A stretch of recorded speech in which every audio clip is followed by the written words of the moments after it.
Reka nsubire kubahereza mwiriwe canke mwaramutse bivanye naho buri umwe wese aherereye banywanyi bacu mubana natwe makuru n'ibiganiro vya misi yose tubandanya gushikiriza kuri no mbonesha kure yacu ari nayo yanyu Umuhuza TV. Uyu numwe tugiye kubageza ko amakuru biriko biravugwa bigezwe ko muri kano kanya nga mu gihugu c'u Burundi, akaba ari amakuru tuzagorukana ni kubiriko biravugwa biriko biraba mu mugambwe SNL. Inyuma yaho umugambwe ucikiyemwo ibice bibiri gusa, iceme mu bushikiranganje bw'intwaro hagati mu gihugu iterambere rusange n'umutekano akaba ari ikirongowe na Nestor Girukwishaka, benshi banavuga ko yashizwe ko n'umugambwe CNDD FDD. Inyuma rero yaho havukiye iyi SNL irongowe na Nestor Girukwishaka, hari kutumvikana inyuma yo kumenya ko Reverien Ndikuriyo umunyamabanga mukuru w'umugambwe uri ku butegetsi CNDD FDD yabakinye akabemerera ko abahaye umugambwe kandi batazemererwa kuja mu matora bivanye n'amategeko bamwe bahinyanyuye. Ibi vyose turaza kubigaruka ko muti no kubera izi ngingo zose bagiye barahinyanyura zirabana n'abazotanga kandidatire yabo mu matora iyo baye mu mwaka wa 2025 ndetse no mwaka wa 2027 n'amategeko agonga neza Nestor Girukwishaka nk'umukuru w'umugambwe SNL uriho kuri ubu. Hari itegeko ryahinyanyuwe ndetse rinashirwa ko igikumu rivuga ko umugabo afise abagore babiri atemerewe kwiyamamariza mu kibanza cy'umukuru w'igihugu. Nestor Girukwishaka rero iyi ngingo ni ingingo yahise imugonga, we ntakire kuriyo kuzotanga kandidatire yiwe, kandi nanone mbere hakaba hariko haravugwa ko Leopold we afise umugore umwe nawe, kandi hari ingingo yashiriweho zo mugonga gutyo nawe ngo ntazoboneke muri iryo higanwa ryo gutwara Uburundi mu mwaka wa 2027. Ibi nivyo tuza kugaruka ko neza kuko muraza kuvyumviriza mwidonido yano makuru. Leopold we ngo asa n'uwakubiswe ico twokwita nka kudeta, ahubwo Nestor aca yemezwa kubera ko aturuka ku gatumba kamwe n'umukuru w'igihugu c'u Burundi Evariste Ndayishimiye. Igituma tuvuga ko umuriro watse rero bariko biyumvira uburyo bohindura ibintu. Reverien Ndikuriyo n'umugambwe CNDD FDD hejuru cyane hari umukuru w'igihugu nyene cyo Evariste Ndayishimiye, hari amahera bari bemereye babashinga amateka 10 b'umugambwe SNL bari baranse agatogwasa. Aba bose bakaba baremerewe amahera ashika ku mureredi nkuko nabibagajeje ko mu nkuru yanje yabanje, aho abaronse amahera ari babiri gusa nabo kandi bakaba barahawe inusu ku miliyoni 100 bari bemerewe bagahabwa miliyoni z'amarundi 50. Ikindi kandi gituma bacikamwe ibice n'amajambo y'ababayoboka bavuga ko bariye aya mahera kandi ataniyo bahawe.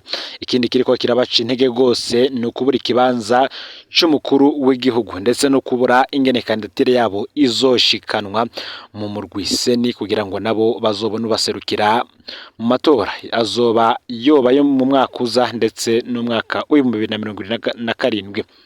Bamaze gutahura neza rero agakino CNDD FDD yabakinye ko kubaha umugambwe ariko batazitoreza mu kibanza cy'umukuru w'igihugu. Hari abafata akarorero ko murantungi ko batazitoreza mu kibanza cy'umukuru w'igihugu. Aha hakaba haraciye haduka rero indi mvugo abafasha akarorero ka hafi cyane kuhejeje kuba umukuru w'igihugu ca Senegal ariwe Bassirou Diomaye Faye afise abagore babiri. Ati ni kuki Nestor Girukwishaka we batomwemerera ngaserukira umugambwe SNL imbere y'amategeko ndetse azonawuserukire mu matora y'umukuru w'igihugu mu mwaka wa 2027. Inyishu irahari kandi iratomoye. Bassirou Diomaye Faye igihugu ca Senegal ni igihugu kigendera ku matwara k'Isilamu, kuko mu bayisilamu birazwi yuko gushaka abagore barenze umwe vyemewe. Ikindi cyo cyatumye rero itegeko we ritamugonga ndetse n'amategeko agenga igihugu ca Senegal akaba yemerera umugabo gushaka umugore urenze umwe. Ibi ni ibintu bavuga ko vyapanzwe kuva kera mu mugambwe CNDD FDD, kuko nko mu mwaka uheze hari n'amajambo mukuru w'igihugu Evariste Ndayishimiye ndetse n'umutambukanyi w'Angela Ndayishimiye bari batanguye gushikiriza kubirabana no kugira umugore umwe, aho bavuga ko umugore arenze umwe umugabo abafise abandi babahabara. Benshi baza rero ko ari ikintu, benshi bibaza ko ari imvugo zisanzwe z'abayobozi, ariko nticari ikintu gisanzwe kuko bo bari baramaze gutegura n'uyo bazoshiraho nuko bitari vyagatangazwa. Gushika ubu kandi hari intara n'amakomine batanguye kugwanya iyo ngendo icese, ingendo yo gushaka abagore barenze umwe, ndetse n'abategetsi bo hejuru bakaba baratanguye ko bakeza.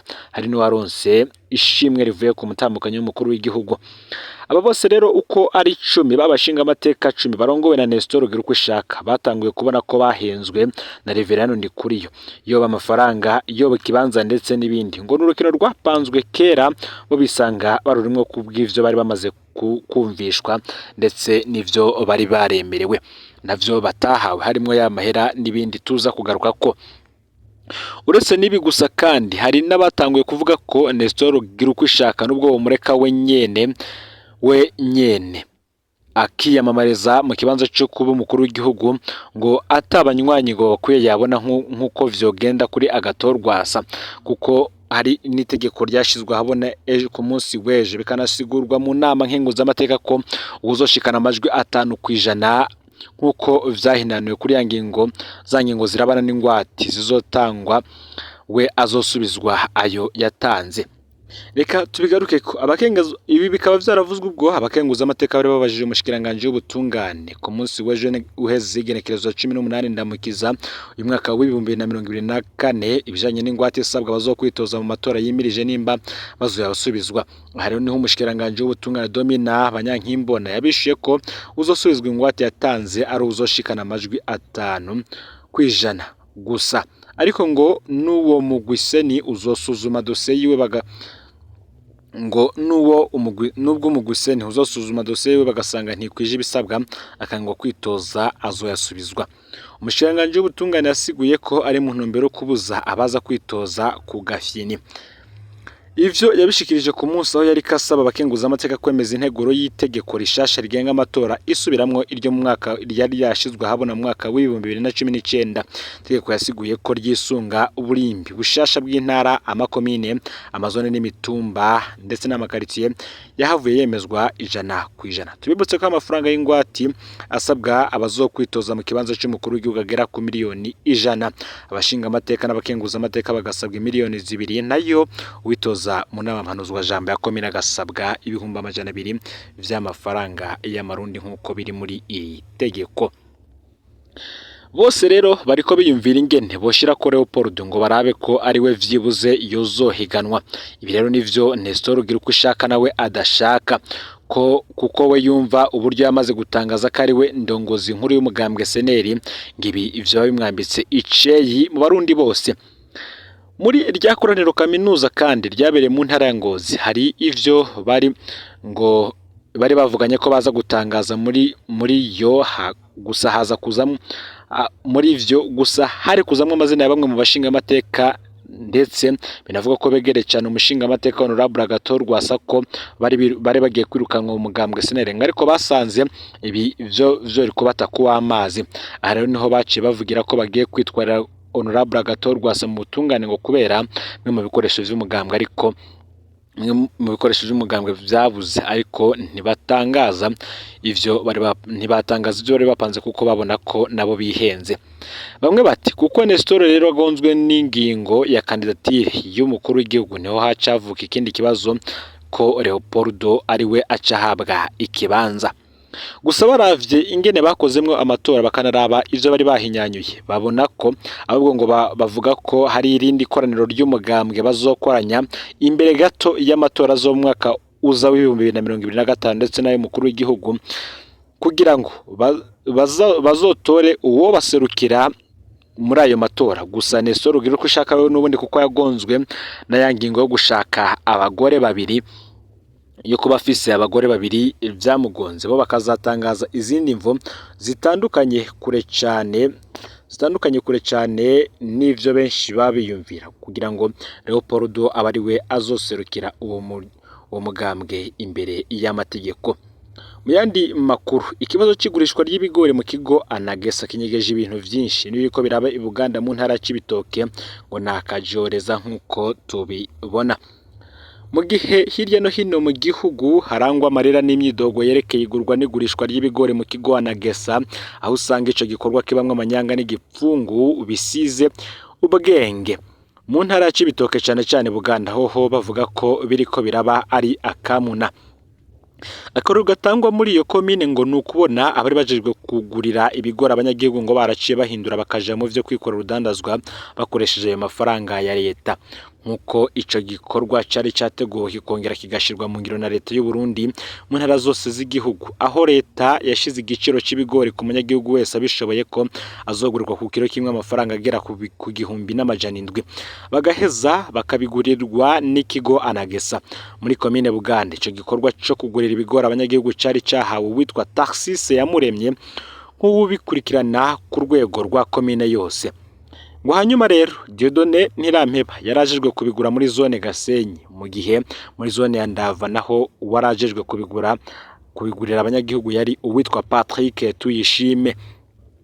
Abo bose rero bamaze guhabwa amafaranga y'ikigo ca Nagesa kugira ngo bashobore kugurira ibigori abanyagihugu, baciye bashiraho imigwi y'abantu bakorana, ngo nabo baca bashwara mu mihana y'abanyagihugu batangura kugurira ibigori abanyagihugu bakoresheje bwa buryo bw'ikigo Anagesa ku giciro gito c'amafaranga 1,000. Uwo bahaye menshi bakaja batamurenza amafaranga 1,200 canke bagaheza rero bagaca babizana mu kigo Anagesa bakandika ko vyaguzwe kuri ca giciro ca leta 1,700. Akamaramaza ni ku baremyi bo mu ntara ya Cibitoke baretse kubigurisha ku manyanga bakabijana muri ico kigo ca Nagesa, mu gihe bari bamaze hafi ukwezi bitubitse umukanda mu nda inyuma yo kumva ko amafaranga yabonetse, bikaba vyarangiye bataronkejwe n'urwa Kongo kugira ngo basumire imiryango akunyu n'utundi twankenerwa kuko bagize batya babwirwa ko amahera yaheze. Amakuru kandi abo banyagihugu babwirwa ngo kukaba ari uko habaye manka y'imiliyoni 11 muri kino gihe. Hakaba hari umwe mu bari bajejwe kugura ivyo bigori Dieudonné Ntirampeba yaraye ijoro rya mbere mu gasho ka komine Buganda, bagatangazwa ngo no kubona bariko barakorerwa ibintu nk'ivyo, kandi yo ntara ya Cibitoke isanzwe ivukamwo umushikiranganje wa mbere wa leta y'u Burundi Gervais Ndirakobuca bataziranda kugarika, uwo nawe akaba yaheruka gutanga gasopo ku banyagihugu bategezwe kuronswa ko abanyagihugu bategezwe kuronswa amafaranga yabo atakirinze gusabwa. Nkuko rero amakuru dukura ngaho mu ntara ya Cibitoke avuga ngo niryo hagarikwa n'ipfungwa rya bamwe n'abandi mu bikekwa kunyuruza amafaranga ya Nagesa, ngo hariko habamwe igipfungu na kamwana wa mama. Ivyo bikavugwa bafatiye ku kubona Dieudonné Ntirampeba yarajejwe kubigura muri zone Gasenyi wenyene, nayo abandi bose bidegemvya. Noneho akajogezo ngo kukaba ari ukubona uwitwa Yamuremye Taxise yari abijejwe ku rwego rwa komine yose ngo yarafashwe agapfunga umwanya urume rumara, hanyuma agacare kurwa gataha arekuwe na musitanteri wa Buganda asanzwe ari Somambike wiwe. Aya rero niyo makuru yaragezwe ko muri kano kanya. Gusa nanone tukiri kuri ibi birabana ni nkuru y'ibigori bigurishwa muri Anagesa kuva hatangura isekeza muri komine Giteranye iri mu ntara ya Muyinga ryo kurondera abadandaza bose baguze ibigori vy'abanyagihugu biciye mu manyanga muri ca kigo Anagesa. Bamwe mu badandaza bakiriye ibigori vy'abanyagihugu bababwira ko amafaranga bazoyaronka bariko barahunga. Akarorero akaba ari umwigeme Uwimana Everine muri kino gihe atazwi irengero ryiwe bivuye ku manyanga yakoze mu kugura ivyo bigori vy'abanyagihugu muri ico kigo nyene ca Nagesa, bivugwa ko ashobora kuba yaraye ayanyaze. Amakuru dukura ngaho muri komine Giteranye akaba ari uko yoba yagiye atwaye n'ibitabu yahora akoresha.